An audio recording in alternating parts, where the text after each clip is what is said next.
You know what's fascinating? Every single time gold hits a new all-time high, the same conversation happens. People look at the price, shake their heads, and say, "I missed it." They convince themselves they're too late, that the opportunity has passed them by. And then, 6 months later, they're having the exact same conversation at an even higher price. Right now, gold is trading above $2,600 an ounce, and I'm watching this play out again in real time. The comments, the hesitation, the "should I wait for a pullback" mentality. But here's what most people don't understand, what the data is screaming at us right now. This isn't expensive. This is the ground floor of something much, much bigger. Let me show you what I mean. Because when you see what's happening behind the scenes, when you understand the forces that are just starting to move, you'll realize we're not at the end of a gold rally. We're at the beginning of a complete restructuring of the global monetary system. And gold isn't expensive at $2,600. It's historically cheap for what's coming. Let's start with something that happened 3 weeks ago that barely made the news. The People's Bank of China reported their official gold reserves, and for the 18th consecutive month, they added to their holdings. 18 months in a row. But here's the part that should make your ears perk up. Their official numbers show they're holding about 2,264 tons of gold. Official numbers. The key word there is official. Because if you talk to anyone who actually tracks physical gold flows, if you look at import data from Switzerland, Hong Kong, and London, the real number is probably closer to 4,000 tons, maybe more. China has been systematically underreporting their gold accumulation for years. Why? Because the moment they reveal their true holdings, the moment the world realizes just how much gold has moved from west to east, the price discovery mechanism breaks. And they're not done accumulating yet. But it's not just China. Russia just announced they're holding 2,336 tons. India's central bank has been buying aggressively. Turkey, Poland, Singapore, the UAE. Central banks globally added 1,037 tons of gold in 2023. That's the second highest year on record. And 2024, we're on pace to match or exceed that number. Now think about what that means. These aren't retail investors buying gold coins. These aren't hedge funds making a tactical trade. These are sovereign nations, central banks with trillion-dollar balance sheets, converting their reserves from dollars and euros into physical gold. They're not doing this because they think gold might go up 10%. They're doing this because they're preparing for a fundamental shift in how global trade and currency systems work. And here's where it gets really interesting. Because while central banks are buying, something else is happening in the commercial market that most people aren't paying attention to. The COMEX, the major futures exchange where gold is traded, is showing stress fractures. In a normal market, the COMEX holds about 25 million ounces of gold in registered vaults. That's gold that's available for delivery if someone actually wants to take physical possession. Right now, we're sitting at around 8.5 million ounces. And the number of contracts demanding delivery? It's been climbing steadily. We're seeing delivery demands that would require 40%, sometimes 50% of available registered gold. You know what happens when more people show up to claim their gold than there is gold available? The price doesn't just go up. It explodes. Because suddenly, everyone realizes that the paper gold market, the futures contracts, the ETFs, they're all built on a foundation of leverage that assumes most people will never actually want the physical metal. But what happens when they do? Let me tell you a story. In 1971, France did something that changed everything. Charles de Gaulle, the French president, looked at the Bretton Woods system, looked at the dollars France was holding, and said, "I want gold." Not dollars, gold. He sent the French Navy to New York Harbor to pick up French gold reserves, literally loaded it onto warships and brought it back to France. Other countries started doing the same thing. Germany, Switzerland. They all started demanding gold for their dollars. And on August 15, 1971, President Nixon went on television and temporarily suspended the convertibility of dollars to gold. Temporary. That was 53 years ago. The dollar has been a pure fiat currency ever since, backed by nothing but faith in the U.S. government. And for 50 years, that system worked. The dollar remained the global reserve currency. Oil was priced in dollars. International trade was conducted in dollars. Countries held dollars as reserves because they had to. It was the only game in town. But something is breaking. The BRICS nations, Brazil, Russia, India, China, South Africa. They're building alternative payment systems. They're settling trade in their own currencies. Saudi Arabia, the cornerstone of the petrodollar system, just signed agreements to sell oil to China in yuan. Not dollars, yuan. And those yuan? China is offering to convert them to gold. Think about what that means. For 50 years, if you wanted to buy oil, you needed dollars. That created automatic demand for U.S. currency.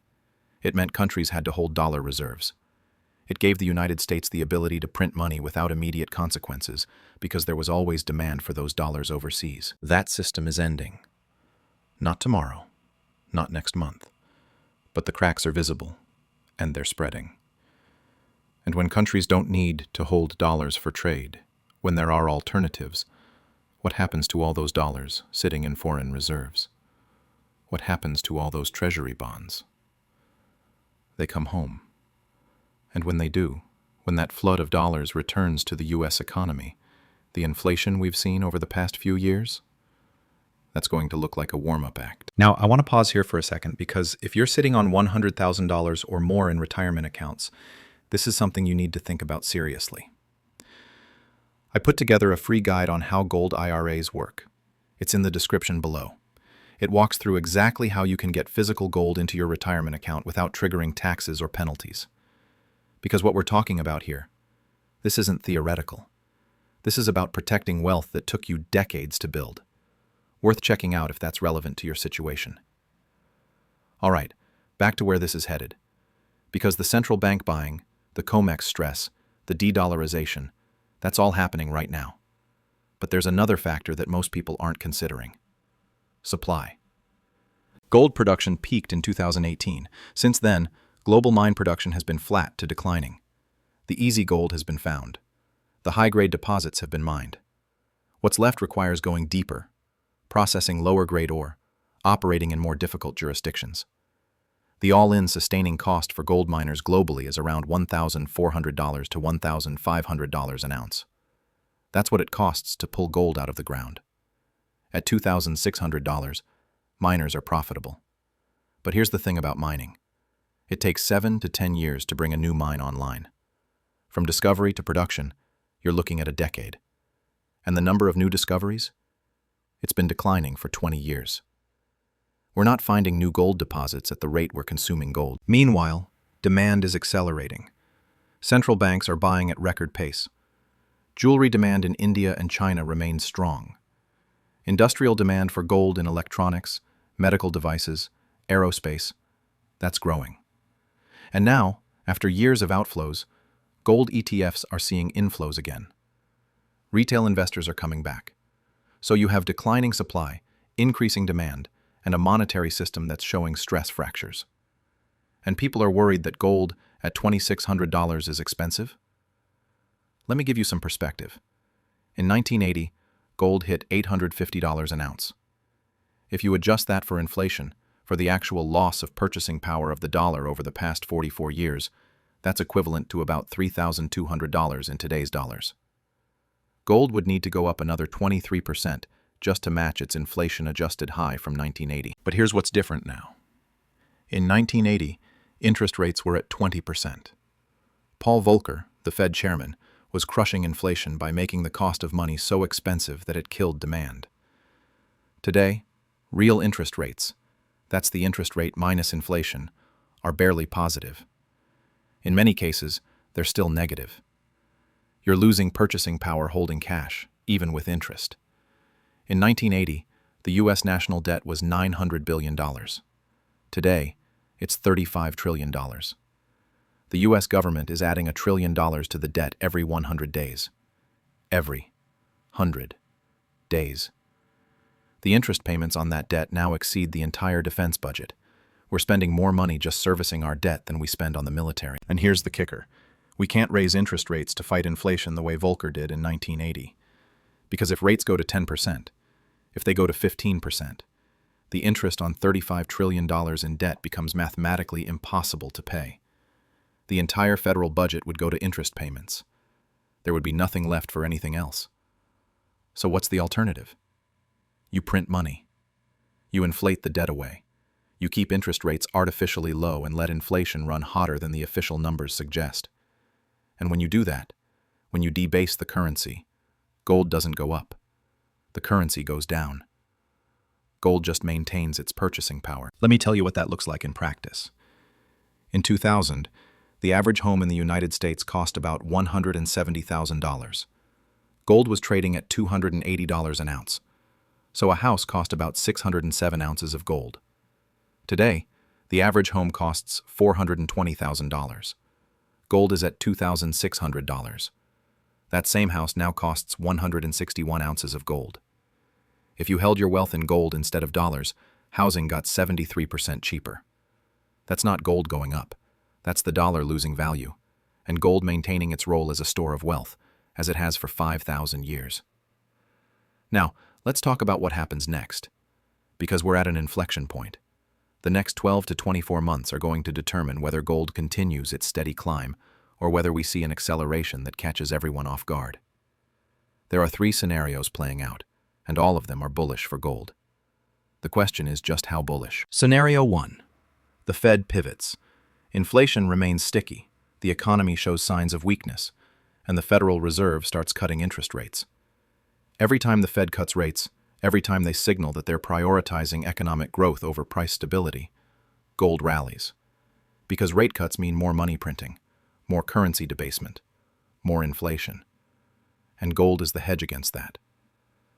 Scenario 2. Geopolitical escalation. We're watching conflicts in Ukraine, tensions in the Middle East, the situation with Taiwan. Every time geopolitical risk rises, gold rises. Because in times of uncertainty, in times of conflict, people move to safety. And for thousands of years, gold has been the ultimate safe haven. Scenario 3. A credit event. The commercial real estate market is showing serious stress. Regional banks are sitting on massive, unrealized losses in their bond portfolios. Corporate debt levels are at all-time highs. If something breaks, if we see a credit crunch, a banking crisis, a debt default, gold doesn't just go up. It gaps up. Because in a crisis, when trust in the financial system evaporates, gold is the only asset that has no counterparty risk. It's not someone else's liability, it's just gold. And here's what keeps me up at night. All 3 of these scenarios can happen simultaneously. The Fed can be cutting rates while geopolitical tensions rise, while credit markets show stress. In fact, that's the most likely outcome. Because these aren't independent variables. They're all connected. They all feed into each other. When the Fed cuts rates, it weakens the dollar, which increases geopolitical tensions because countries see an opportunity to challenge U.S. dominance. When geopolitical tensions rise, it disrupts trade, which stresses credit markets. When credit markets stress, it forces the Fed to cut rates and print money. It's a feedback loop. And gold sits in the middle of all of it, acting as the pressure release valve for a system that's been stretched to its limits. Now, I want to show you something that most people miss when they look at gold charts. They see the price going up and they think, I missed it. But if you zoom out, if you look at gold's performance over decades, you see something different. You see that gold doesn't move in a straight line. It moves in waves. Long periods of consolidation followed by explosive moves higher. From 1980 to 2000, gold went nowhere. It traded in a range, mostly declining, for 20 years.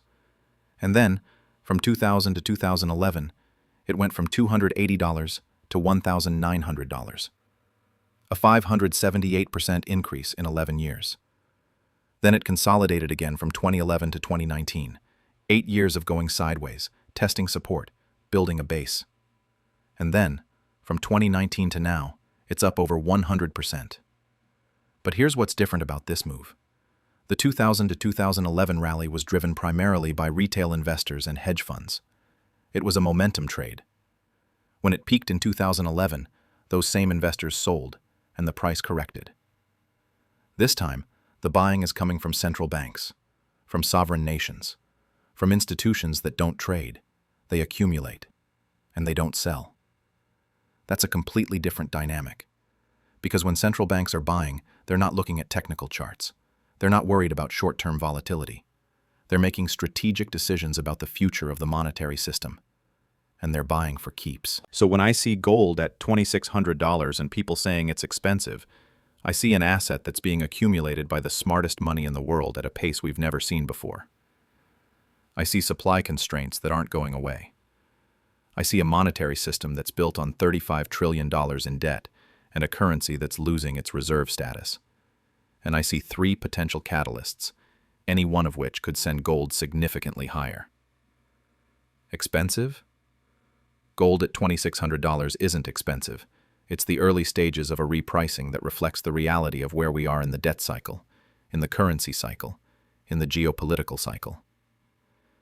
Let me give you one more data point. In 1971, when Nixon closed the gold window, the U.S. held 8,100 tons of gold.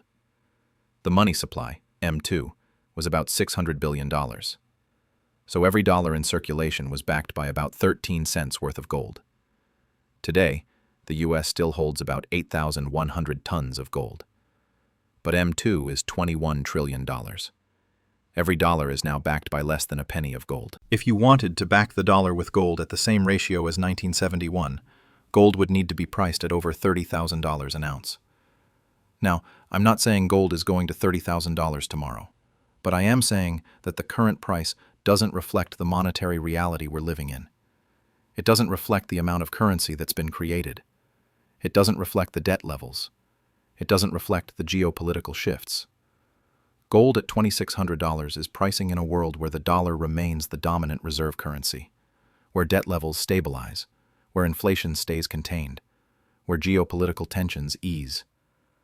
But that's not the world we're living in, and it's not the world we're heading into. The smart money knows this. That's why they're buying. Not because they think gold might go up, but because they understand that in a world of unlimited fiat currency creation, in a world where trust in institutions is declining, in a world where the monetary system is being restructured, gold isn't an investment. It's insurance. It's the asset that survives when everything else is being repriced. So when you look at gold at $2,600 and think, I missed it, I want you to consider this. What if you're not late?